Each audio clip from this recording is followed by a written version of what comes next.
I wish it was video because I would put it, I'm going to put it on my website. Okay. But when you have videos, people watch it. Welcome to the Invention Stories on YouTube. I'm your host, Robert Bear, and thank you for watching our interview with Connie Inukai. We first shared her story on the audio-only Invention Stories podcast back on May 9th, 2021. Please be sure to subscribe, comment, and like. Now let's roll. Mother, grandmother, retired college professor, the inventor of the tip and split, the founder of Grandmapreneur Inventor.com, ping pong player, and so much more. Connie Inukai is a fellow member of the One Pitch with Jared and Karina Facebook group, and Connie shared a post this week that she had won a pitch contest. Connie Inukai is smart, accomplished, and on the line from Maryland, just a hop, skip, and a jump away from our nation's capital in Washington, D.C. Welcome to the podcast, Connie. It's great to have you with us today, and I'd like to start off by asking, I see that you grew up in Cleveland, Ohio. Is that correct? Yes, it is. How did you like growing up there? I had a lot of friends there, but it wasn't really so inspiring for me, except the Cleveland Indians. I love baseball, and Cleveland Indians really love fans. So they used to give us, when you're a kid and going to school, they would give us every A you got on your report card, they would give us a free game. And if you got straight A's, they would give you season tickets. So my sister and I always got straight A's. So we went to every single game. And I have 4 younger brothers, and they never got straight A's. So we would just take them along with us and pay for their tickets. So I went to every Indians game growing up. So that was my favorite part about Cleveland. You know, it's very funny because my mother was very into baseball as well. Uh-huh. And I found this program from a game with the Cleveland Indians. The Cleveland Brown, a football game, the Cleveland Browns versus the New York Yankees, something like that. And it was the Browns game versus, now I can't remember it, but it was the Cleveland Indians, but the program, they used to be the Cleveland Brown, I forget this, I don't remember, but it was from 1957, a game that my mother went to, and on the program it said Cleveland Browns versus New York Yankees. Nobody knows that. I have that. I don't know what to do with it because I'm sure when I'm gone, my children will just throw it away. Oh, no, don't do that. Shoot. Yeah. I viewed your photo book. You have it on one of your websites. You have many websites. And I really got to learn like your history, and you had put it together. It looked like your grandparents on your mother's side were supposed to come to the United States from Poland on the Titanic. Is this correct? Exactly. I didn't even know about that. They had to cancel their trip because my grandma had morning sickness. So they canceled it. And their tickets were for the Titanic. And who would have known that? And I knew about it because I started researching my ancestry. And I learned about that from my cousin, who was my uncle's son, and he told me about that, and he sent me the pictures, and my mother never told me. So I included that history because I want my children and my grandchildren to know that they're here because my grandma had morning sickness and had to cancel her trip on the Titanic. So I learned so many stories by doing research with my relatives. Some of the things I absolutely never knew. So I encourage everybody to ask their parents or grandparents, whether they're still alive, for any stories they have. Now my parents are gone, so I'm finding out from other relatives some of the stories. And then a lot of them are from me because I have a good memory. So another story that I have is my dad. I asked him, "What's your middle name?" And he said, I don't have one. So I used to call him David Nothing Balcher. And after he died, I looked him up in Ancestry, and one of my distant relatives was looking up history about him, and they saw that he had a different last name. And I had no idea about it, and I can't ask him now. So I don't want my children and grandchildren to have questions about me. So everybody's going to know about me, of my descendants. Future generations are going to know about me. And they're going to know about you because you put together a wonderful book, which is part of your Write Your Own Selfie. Is that correct? Right, because I'm an inventor. I like to have names. So I trademarked the name Write Your Selfie. And I chose that name for a real good reason, in my opinion. It's because millennials are all into selfies. And older people, the older generation, we don't do selfies. So I'm going to let us be a part of selfies. So I call this Write Your Selfie. And it's a selfie because it's not your typical memoir. Most memoirs people write are like 1,000 pages. And I've had a few people contact me. They want help with their memoir, and it's 1,000 pages. And I don't help them with that because I don't think that anybody wants to read 1,000 pages. You know, nobody wants to write it, and certainly no one wants to read it. But for my book, it's kind of fun to read it. You can just flip through the pages, and I try to put captions that will inspire my children and my grandchildren. So mine is not your typical life memory book. It's more like a picture book with captions. What's the name of the website? It's called www.writeyourselfie.com. If you subscribe to it, I'll give you some tips to get you started on writing yours. Because my main goal is to help people, write it. Write Your Selfie, your life story in pictures. Work alongside Connie Inukai, who is a retired writing professor, as she guides you in a very quick and easy 6-step process to create a gorgeous hardcover book of your family, its history, and its legacy. Don't you wish that you had something like that from your family? Well, now you can create one for yourself to pass on to generations to come. Go to www.writeyourselfie.com now to order yours. I viewed your photo book. You have it on one of your websites. You have many websites. And I got to learn all about your childhood from scanning through this book of pictures and captions, and it was really wonderful. Your dad, he was a barber and a tinker, huh? Yes, he was a barber in World War II. And I found out, well, I knew this, but I never really associated with, he was also an inventor.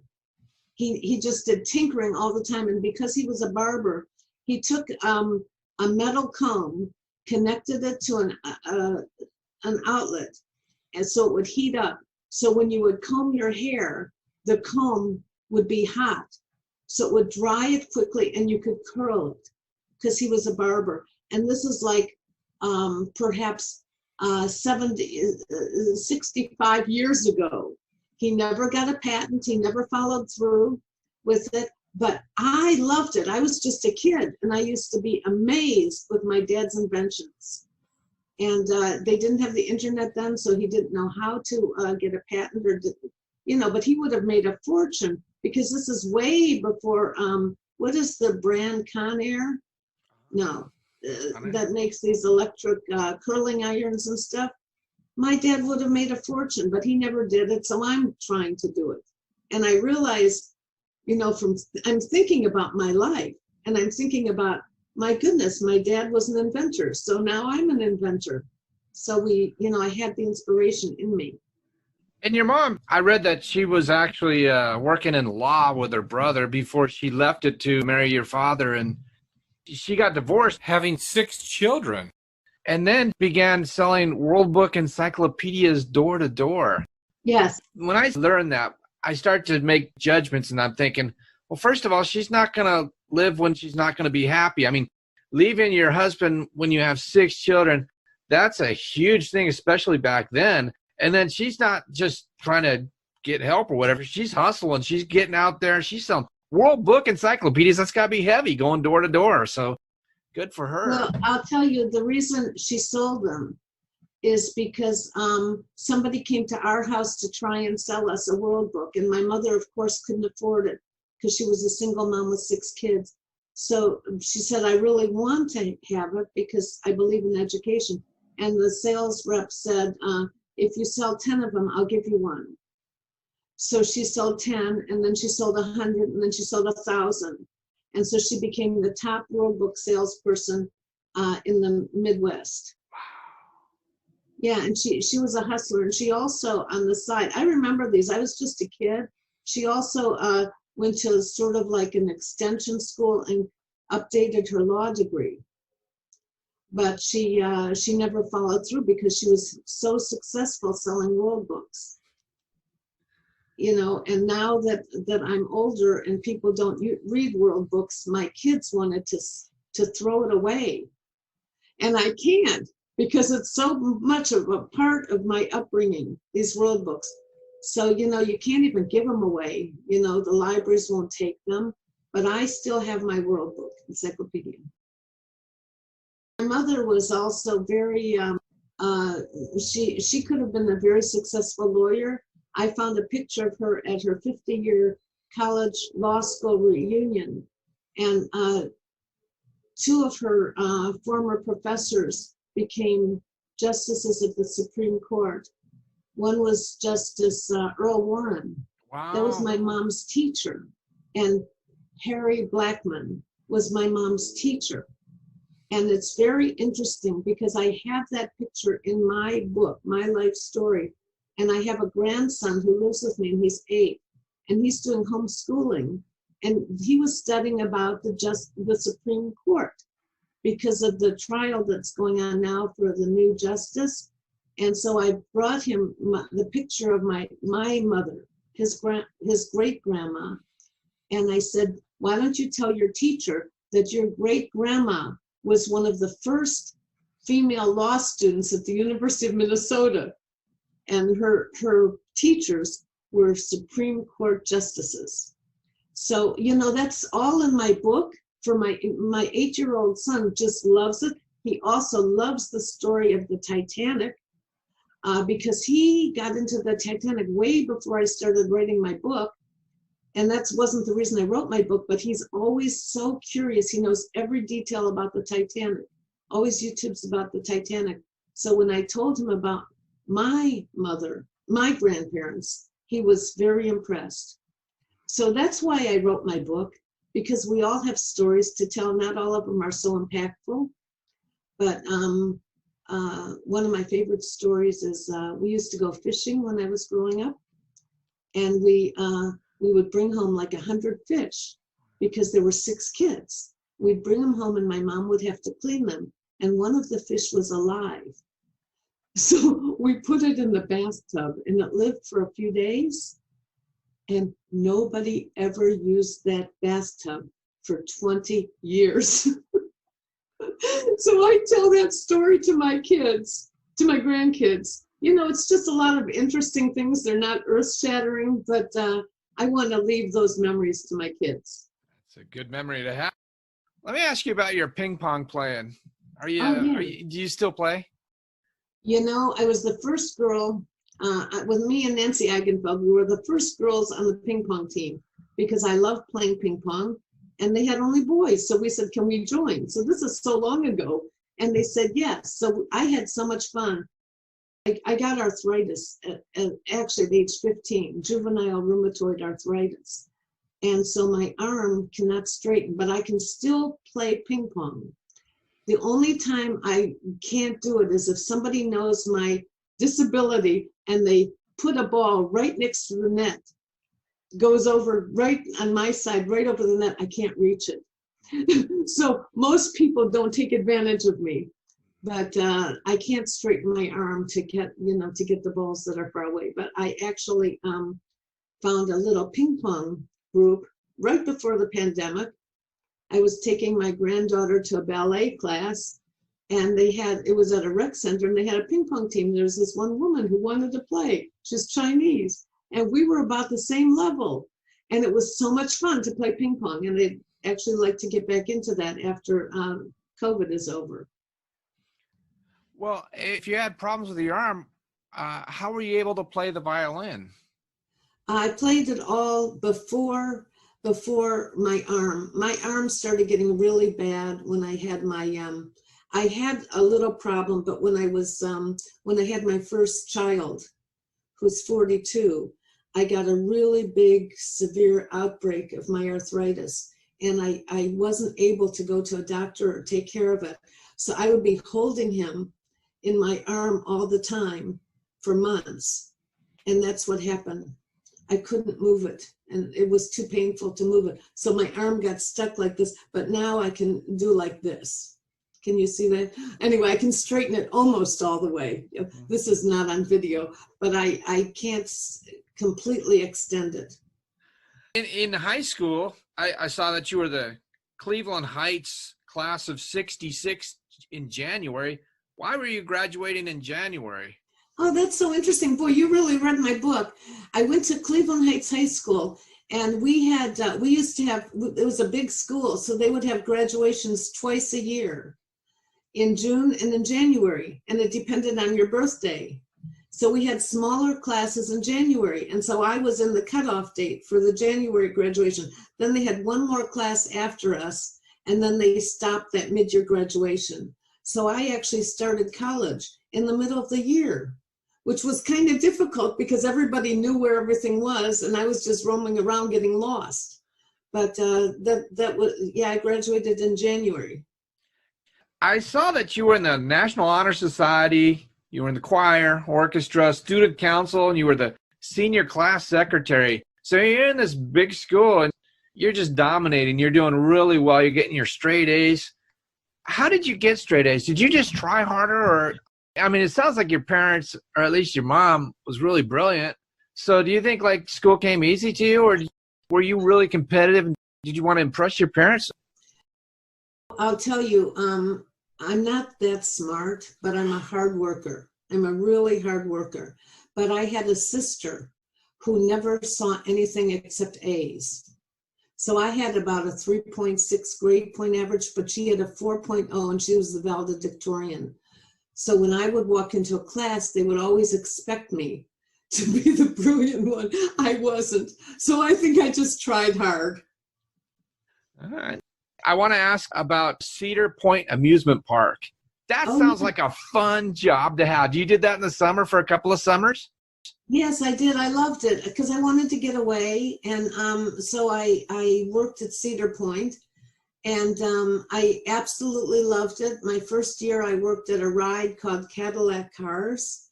And the fun thing was it was all people my age working. And we would go back to our dorm, and we would take the Sky Ride back to our dorm, and we could do anything we wanted there. And the second year I worked there, I was given a promotion, and I worked at the booth to let people in. So they would pay like a $5 entry fee or whatever it was in those days, and we would put a stamp on their hand and a string around their arm and let them in. But a few of my friends and I at the gate, whenever we would see some cute boys there, we would say, how about if you go buy us some ice cream and we'll let you in for free? I shouldn't say this, but I haven't been there for a long time. So we would eat all the time, and we would let all these people, we couldn't eat so much, but we would get pizza, we would get snacks, we would get everything, and we would just sort of let them slip through, and they always came back with food. So that was kind of a fun job. Yeah, that sounds fun. How much were you getting paid an hour? Do you remember? I don't remember at all. Okay. It probably wasn't overly impressive in today's. It wasn't. I did it for the fun. Yeah. And it was a great social life. You were was it a French major when you were doing your undergraduate work at Ohio State? Uh-huh. And you joined a sorority. Why'd you join a sorority? I guess because I started mid-year and I didn't know anybody. So I thought that was a good way to meet people, to join a sorority. Okay. You became a French major. Did you just love the language of French? Every time I would, yes. I love actually the fact that when people are speaking another language, I start talking back with them, because most Americans don't, but I actually love doing it. And as a matter of fact, so I actually was a French major. I went to France 1 year for a summer when I was in college. And I went there to learn conversational French. And then the next summer I went to Mexico, and I learned Spanish really easily because I had French. And then actually when after I graduated, my dream was to work at the UN, to become an interpreter. So when I moved there, I went there and I realized, boy, I can't compete with those people, because everybody who's a UN interpreter speaks 9 languages fluently, because they're all from other countries. Right. So what I did is I decided to take what I could do, and that was English, because I'm very fluent in English. So I became an English teacher. You've lived in New York, going to Columbia and Ohio, and I believe you're in Maryland now. And yes, they all have cold winters. Did it ever occur to you that you could move and live in like warmer climates? Aren't your winters brutal? Yeah, I hate the winter. I hate it. I'd like to move, and I was thinking about moving to Arizona or California. I have a son in Arizona and a son in California. The problem is my daughter got divorced and she moved in with me, and she needs my house because I'm helping her raise 2 young children at my age. So I can't really move because she can't afford the house, and I don't want to sell it. I think I saw her on a couple of your videos. She was talking about your book. So yeah, I used her to promote my stuff because she's cute. Yeah. All right. Okay. All right. So you were a professor. Did you always identify that you were a college professor? Is that what you wanted to be when you grew up? No, I wanted to be working with languages, but that didn't work out because I wanted to be an interpreter at the UN, and that's been quite a while since then. But what I did is I got a job in New York teaching English as a second language at something called American Express Language Centers. So I loved it. And then I always have bigger dreams. And this is an interesting story. I went over to Columbia University, and I said, I'd like to teach here. And the director said, well, do you have a master's? And I said, no. And he said, well, come back if you get a master's. So I walked across the campus and I went into the master's degree program at Columbia. And I said, I'd like to start taking some courses here. And it was the summer. So I started taking courses towards a master. And meanwhile, I applied. Now, this is my persistence, and I probably should not brag about this. But after I applied, I got rejected, because they said my GPA was 3.6 and they wanted it higher. And I said to them, excuse me, I'm taking 2 courses and I'm getting A's in both of them. How can you reject me? So I got my master's in Columbia, from Columbia in English.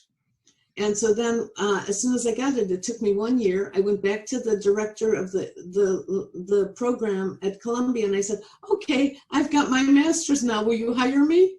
And he said, sure. So I realized I'm very persistent. If somebody says no to me, I try to find out why is that a no, and I turn it into a yes. And I do that with everything in my life. You think you got that from your mom and her World Book Encyclopedia days? Probably. I don't know.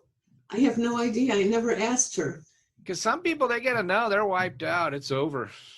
No. And other people, it's just beginning. Oh yeah, you gonna turn me down? I'm gonna show you. Right on. Well, I realized that persistence is very important. And when I first became an inventor, I went to an inventors trade show called Impex in Pittsburgh. I had my first invention, and my manufacturer disappointed me drastically and didn't have my prototype ready. but they had a panel from QVC there, and I signed up to pitch. And I pitched with just pictures of my product, and it was kind of embarrassing to me, but they all loved my pitch. And they said, well, come back when you have a product. So a year later, I went back to them, and I had my product, and I said, do you remember me from last year? And they said, yes, we do. And I said, well, I have my product now. And they loved it, they applauded, and I got on QVC. So I realized this is a pattern of somebody who's an entrepreneur, to just be persistent, find out why. That wasn't really a no from them. It was just come back. You know, so I always do that in everything I do. If somebody says no, I just wait and I try again, you know. So I try to encourage other people to do that, because my motto is I'm kind of old, but I still have passion, and passion has no expiration date. So I have the passion of a young person. Well, I can't even say that. I have passion. And nobody told me I'm too old to be an inventor. Nobody told me I'm too old to do new projects. Nobody told me that. So that's how I live my life. Imagine 72 years old and I'm starting a new project, but I'm actually going back to my roots. Like this book that I'm helping people write, because I was a writing teacher for like 40 years. So I have the credentials to help people write their book, even though it's mostly pictures. I have the credentials and I have the degree, and I've been a teacher, so I can teach them how to do it. So I'm kind of going back to my roots, mainly because of the pandemic. Yeah, you mentioned again your age, 72. In fact, when I emailed you about interviewing you, you said, you know, I'm 72. Why do you keep bringing up the fact that you're 72? Oh, yeah, because when I turned 50, I hated it. I felt so old. And when I turned 60, when I was going to approach 60, I didn't tell anybody my age. I didn't want to say it. And when I turned 70, I own it, because not many 72-year-olds can have the outlook of wonder and excitement. So I'm owning my age, because most people would not say their age, but I'm kind of proud of it, because I'm still going strong and still reinventing myself. Yeah, I think that that's my plus, because most people don't say it. So I'll say it. Why are you going so hard? I mean, you're retired. I know that you say, well, I could use the money, or you have time on my hands, but you're doing like 4 different things at least. Maybe, I mean, you're probably doing 18 different things, let's face it.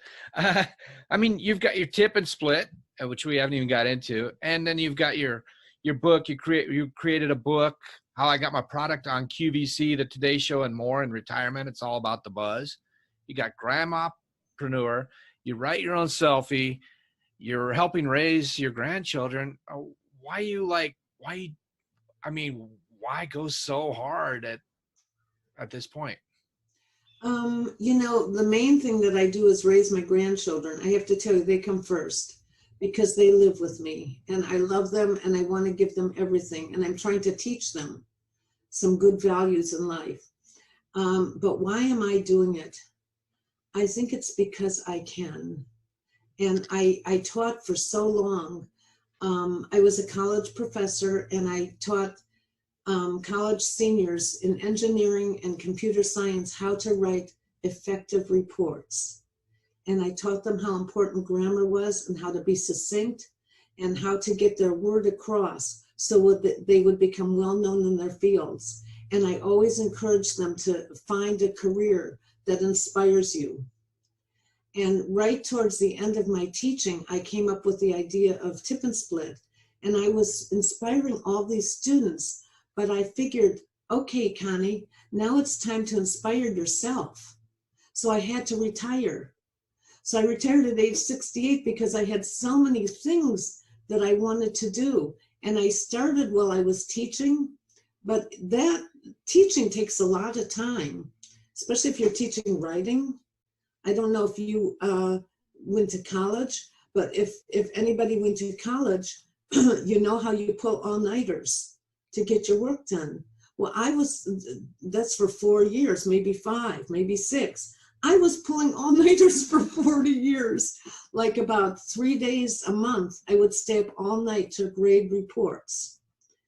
And I just decided, I've inspired students for a long enough time, and now it's time to inspire myself. But because of my job, where I taught technical writing, and I had to get them to write a report, so I asked them to pick a dream company that they would love to work for, and then write a brochure for that company. I taught them how to write a brochure. And as they were doing it, I wrote a brochure for Tip and Split behind the scenes. Then I asked them, because they were engineers, I asked them to write an instruction manual because they have to know how to do that in their field. So I wrote an instruction manual for Tip and Split, my invention. And then I asked them to do a number of other things, for the technical writing class that I taught. And meanwhile, behind the scenes, I was building up my own business. So I had to retire because my passion was so strong to get it started. And I think for so long in my life, I was working on other people's dreams. So when you start after your retirement, you ask, what drives me? Well, now I have the time to do it. Except my grandkids, they come first. But I have the time. I'm not doing it for money. I'm certainly not doing it for money. I'm doing it for passion. It's the gift that I have because I do get Social Security and a pension. And those are enough to get me by. And so I don't need anything fancy. So I get to live my life for passion, which is one of the benefits about growing older. You don't have to work to support a family anymore. You can work for your passion. So it's a great reason. Connie, what is the Tip and Split? Well, it's the first problem I noticed as I was getting older was my eyes were getting worse. And I would go out to dinner with my friends and couldn't see many restaurants. The writing on the menu was too small for us to see, and the restaurant was too dark. So I would look around for a light, a candle, hold up the menu next to the candle, and we would pass around reading glasses. And I would always forget my reading glasses. I actually never had reading glasses, but I would borrow someone else's. And I said, why can't somebody come up with a solution to this? So I invented Tip and Split. The name is a little bit misleading because the reason I invented it is because it's a handheld magnifier. It's a magnifier and it has a light. It's not as distracting as the light on your smartphone. And so you can see the menu clearly. And then I also added on a calculator, not a typical calculator, but a calculator that just will add on a tip and split the bill in 3 seconds. So I called it Tip and Split. And I actually love my product and everybody else loves it too.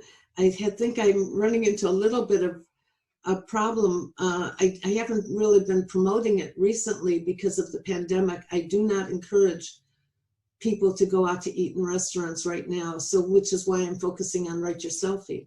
But it's a wonderful invention, and actually one of my biggest traits is that I'm always persistent, as I spoke about, and I'm always pitching. And in February, right before the pandemic, I pitched to a panel, and I won the contest. And this was about Tip and Split. It was before Write Your Selfie. And they loved it. They loved my product and they liked my passion. And so the company is representing me. And they're going to get me on Home Shopping Network and the Canadian Shopping Network and QVC again for the Christmas season. I hope the pandemic doesn't ruin that, but I'm optimistic. I love, I love what I do. I love my tip and split. So the major objection I get to it, I'm going to talk about that, is from millennials who say, why do I need that? I have a phone and I can figure out the tip and split on my phone. And they said, well, you're not really my target audience and you don't have bad eyes. You have no idea how hard it is for us to see. And they say, well, we can also magnify the menu on our phone, like we can take a picture of it and enlarge it. I said, what older person is going to take the trouble to go through all that process to get to see it, to use a magnifier? Besides the fact that I'm of a different generation, and in my generation, we don't carry our cell phone every place we go. For example, when I'm playing with my grandkids, I don't have my cell phone glued on and texting. The same thing in a restaurant. If I go out with my friends, we're not sitting there on our cell phones texting each other and looking at pictures and looking through our emails. We focus on the meal and our friends. So I think bringing a smartphone to the dinner table is generational. If I'm going out with somebody and they're constantly on their phone, I would not really enjoy the meal. So my product is for people who want to enjoy the moment. So I have a website called tipandsplit.com. And actually that was my first website I ever made.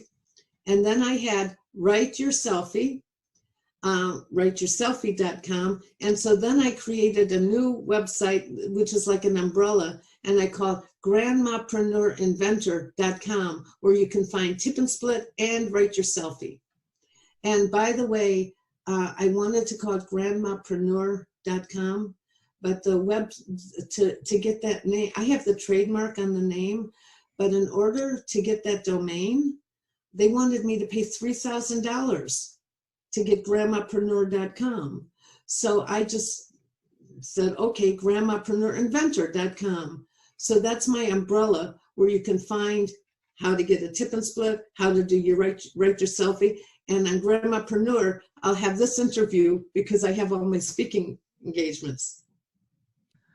It doesn't surprise me, the price. There are a lot of cyber squatters. You have a book, How I Got My Product on QVC, The Today Show, and more, ... in retirement, it's all about the buzz. You were talking about being concise. Why have such an enormously long name?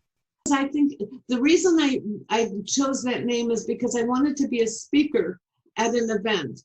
And I couldn't think of a topic that they might want to, choose me as a speaker for. So I just chose this name as I want to talk about how I got my product on QVC, The Today Show, The View, and more in my retirement.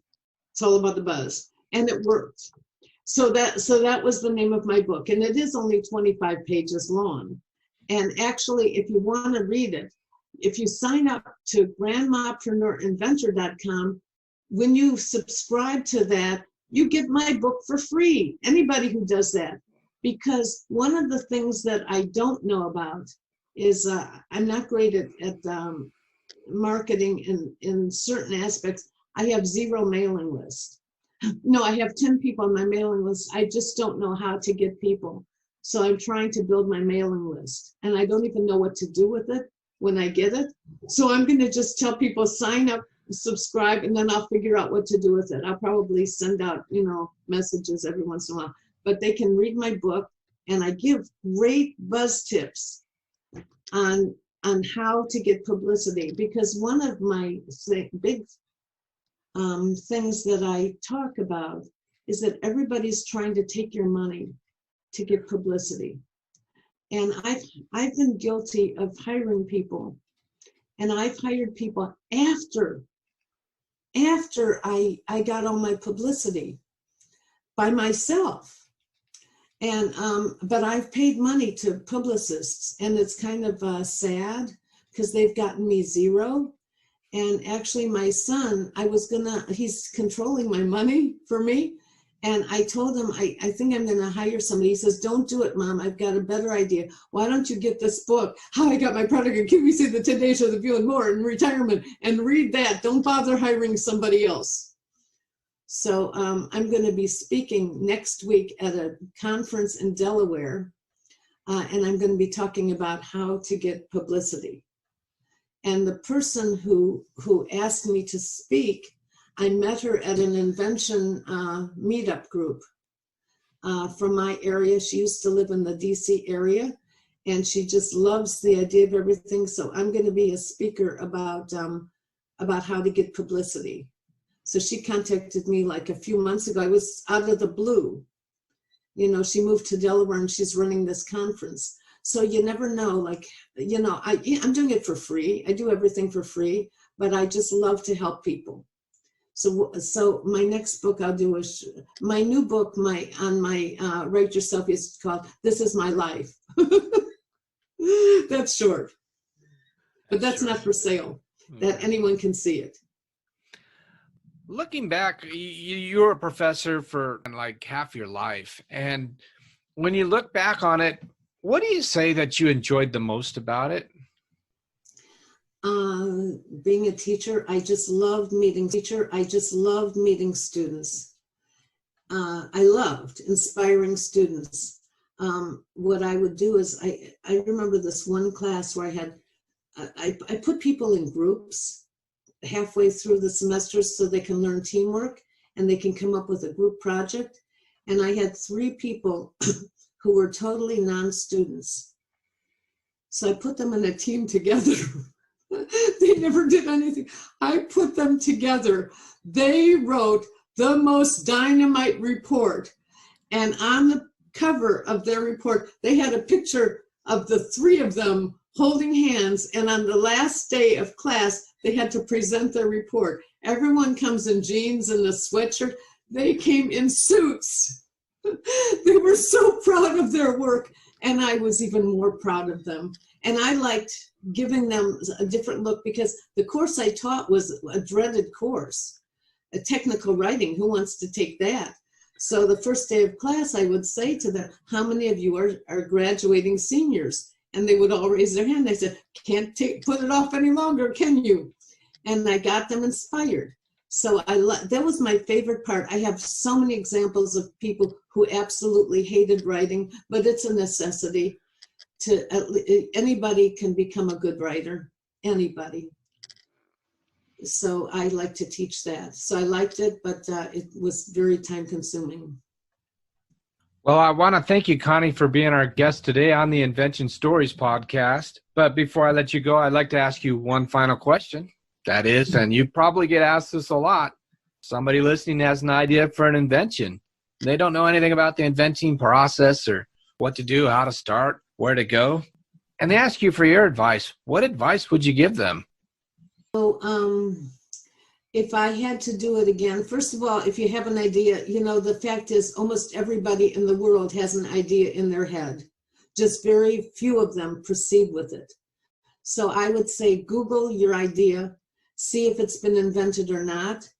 And if it hasn't been, then you proceed. Now, I did something that I did it on my own because I didn't know any better. But if I had to do it again, I would hook up with Stephen Key, who's the founder of Inventor. And I've met him a few times. He's incredible, and he helps you proceed with your invention. So even if it's just a picture, you can get it licensed and you don't have to go through the hard work. He will lead you through the whole process of development, and you don't have to manufacture. That's how I would go the next time. So I would say, make it easy. He has a book called One Simple Idea. I've read it many times, and it's how to go through the inventing process. I am not going to rewrite the work of experts, but it's all in there now. And if that's how I would go, it's much perplexing to let somebody else go through the process for you. And I would say good luck and follow your dreams. Anything else you'd like to add? Yeah, as a matter of fact, I keep on my desk my favorite quote, which I will end with. It's by Aaron Hansen, and it says, What if I fall?